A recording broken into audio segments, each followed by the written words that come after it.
بسم اللہ الرحمن الرحیم۔ السلام علیکم معزز طلبہ کرام، آپ سب کیسے ہیں؟ آج ہم نور الانوار کے سبق نمبر 59 کو پڑھیں گے، اور آج کے ہمارے سبق کی عبارت ولدلالۃ الاجماع والمعقول سے شروع ہوتی ہے۔ آج کے ہمارے سبق کا عنوان ہے امر کے موجب پر مزید 2 دلیلیں۔ آئیے آج کے سبق کی عبارت پڑھتے ہیں، اس کا ترجمہ کرتے ہیں، اس کے بعد باقاعدہ سبق کی وضاحت کی طرف بڑھتے ہیں۔ مصنف علیہ رحمہ لکھتے ہیں وَلِدَلَالَةِ الْإِجْمَاعِ وَالْمَعْقُولِ، اور اجماع اور عقلی دلیل کی وجہ سے۔ عطف علی ما قبلہ، یا تو یہ ما قبل عبارت پر عطف ہے، وفی بعض النسخ، اور بعض نسخوں میں یہ عبارت متن ہے اس طرح کہ وَقَذَا دَلَالَةُ الْإِجْمَاعِ وَالْمَعْقُولِ يَدُلَّانِ عَلَيْهِ، اور ایسے ہی اجماع اور عقلی دلیل بھی اس بات پر دلالت کرتے ہیں۔ فَحِينَئِذٍ هُوَ جُمْلَةٌ مُسْتَقِلَّةٌ مَعْطُوفَةٌ عَلَى مَضْمُونِ سَابِقِهَا،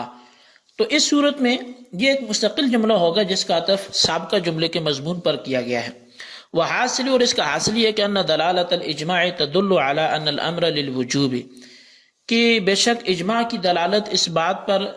ہے، یعنی اجماع کی دلالت وہ دلالت کرتی ہے اس بات پر کہ امر وجوب کے لیے ہے۔ لأنهم اجمعوا على ان كل من اراد ان يطلب فعلا من احد لا يطلب الا بلفظ الامر والكمال في الطلب هو الوجوب، اور اس لیے کہ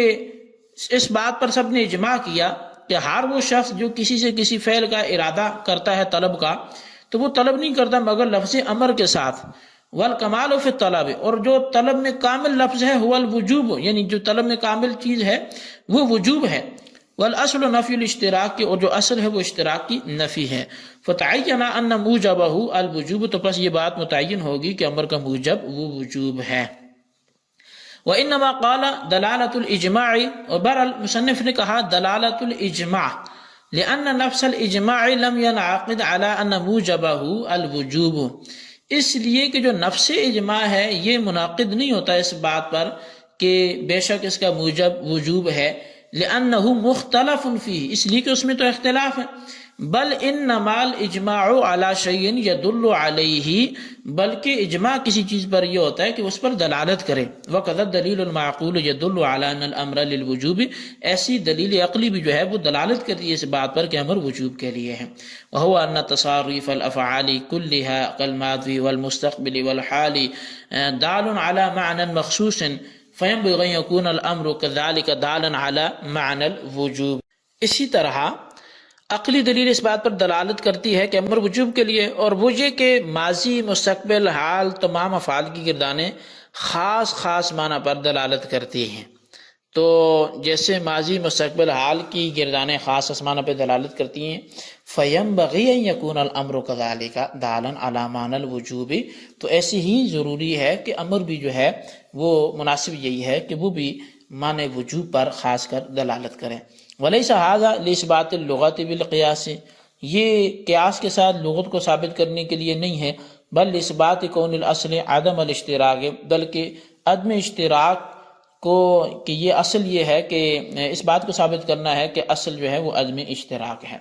وقیل المعقول هو ان السید اذا امر غلامه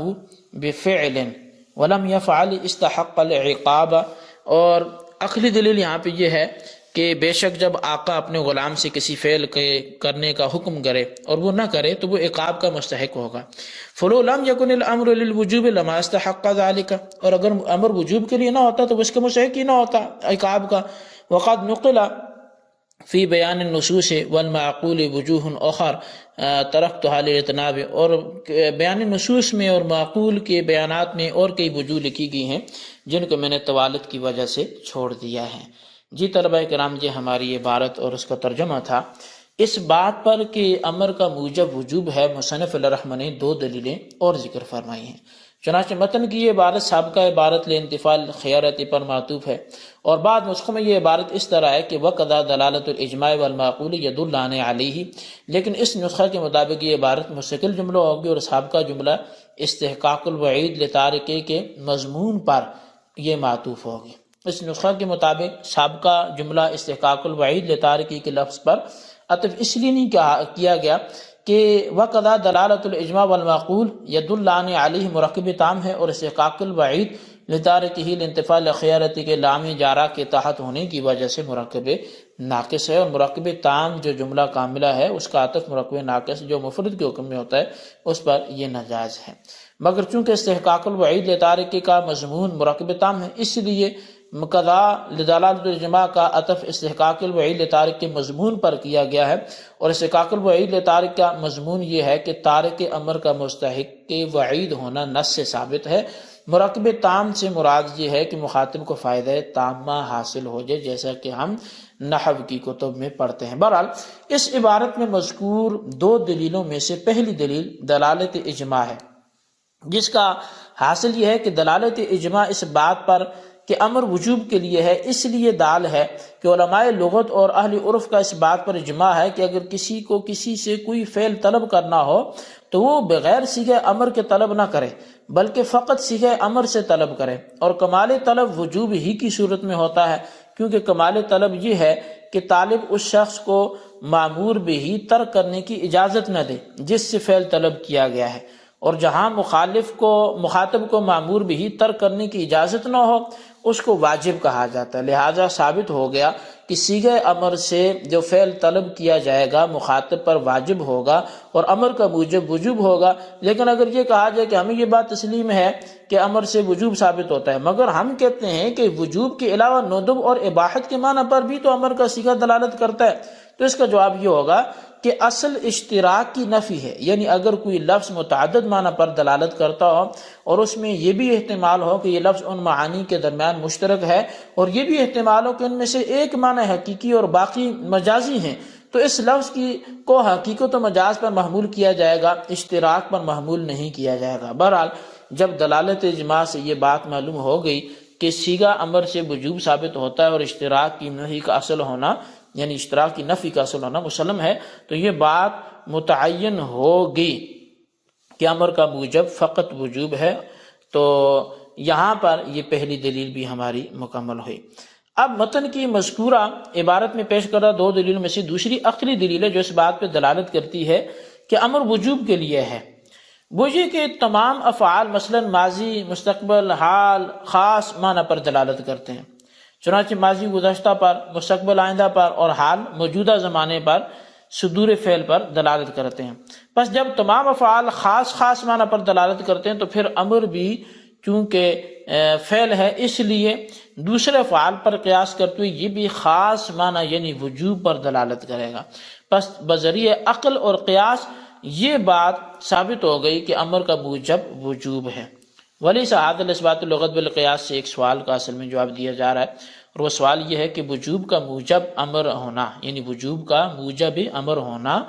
یہ امر لغوی ہے، اور آپ نے اس کو عقل اور قیاس کے ذریعے ثابت کیا ہے، تو یہ لغت کو قیاس کے ذریعے ثابت کرنا ہوا، حالانکہ لغت کو قیاس کے ذریعے ثابت کرنا تو یہ جائز نہیں ہے۔ تو اس بات کا جواب یہ ہے کہ یہاں لغت کو قیاس کے ذریعے ثابت نہیں کیا گیا، بلکہ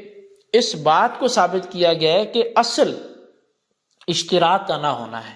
یعنی جس طرح تمام افعال خاص معنی پر دلالت کرتے ہیں اور وہ متعدد معانی کے درمیان مشترک نہیں ہیں، اسی طرح امر بھی خاص معنی یعنی وجوب پر دلالت کرتا ہے اور اباحت، ندب وغیرہ کے درمیان مشترک نہیں ہے۔ پس جب یہاں عدم اشتراک کے اصل ہونے کو ثابت کیا گیا ہے اور وجوب کے موجب امر ہونے کو ثابت نہیں کیا گیا، تو اس بات لغت بالقیاس یعنی اس بات لغت بالقیاس کا اعتراض بھی وارد نہیں ہوگا۔ تو اب بہرحال یہ بعض حضرات علماء نے یہ بھی کہا کہ عقلی دلیل سے مراد یہ ہے کہ جب مولا اپنے غلام کو کسی کام کے کرنے کا حکم دے اور وہ غلام کام نہ کرے تو غلام سزا کا مستحق ہو جاتا ہے، تو پس اگر امر وجوب کے لیے نہ ہوتا تو یہاں غلام سزا کا مستحق بھی ہرگز نہ ہوتا۔ غلام کا مولا کے امر کی تعمیل نہ کرنے کی وجہ سے سزا کا مستحق ہونا اس بات کی دلیل ہے کہ امر کا جو موجب ہے وہ یقیناً وجوب ہے، اور امر وجوب ثابت کرتا ہے اور اباحت اور ندب ثابت نہیں کرتا، کیونکہ مباح اور مندوب فعل نہ کرنے کی وجہ سے انسان سزا کا مستحق نہیں ہوتا۔ تو جب یہاں غلام عمل نہ کرنے سے سزا کا مستحق ہو گیا ہے تو اس کا مطلب ہے یہاں امر وجوب ہی کے لیے ہے، امر کا موجب وجوب ہی ہے۔ جی طلبہ کرام، یہ ہمارے آج کے سبق کی وضاحت تھی، اس کو اچھے انداز سے نوٹ کریں، رجسٹر پر خلاصتاً لکھیں، بالخصوص ان سوالات کے جوابات دیں۔ سوال نمبر 1 یہ ہے، امر کا جو موجب ہے وہ وجوب ہی ہے، اس پر عقلی دلیل ماتن نے کیا پیش کی، مصنف نے، وہ تحریر کریں۔ اور سوال نمبر 2 یہ ہے کہ ماضی، مضارع اور دیگر افعال جو مخصوص معنی پر دلالت کرتے ہیں، کیا امر بھی کسی خاص معنی پہ دلالت کرتا ہے؟ اگر ہے تو وہ معنی کیا ہے، وضاحت سے بیان کریں۔ اللہ تبارک و تعالیٰ سے دعا ہے جو کچھ ہم نے پڑھا سنوں سے یاد رکھنے، دوسروں تک پہنچانے کی توفیق نصیب فرمائے، آمین بجاہ نبی الامین صلی اللہ علیہ وسلم۔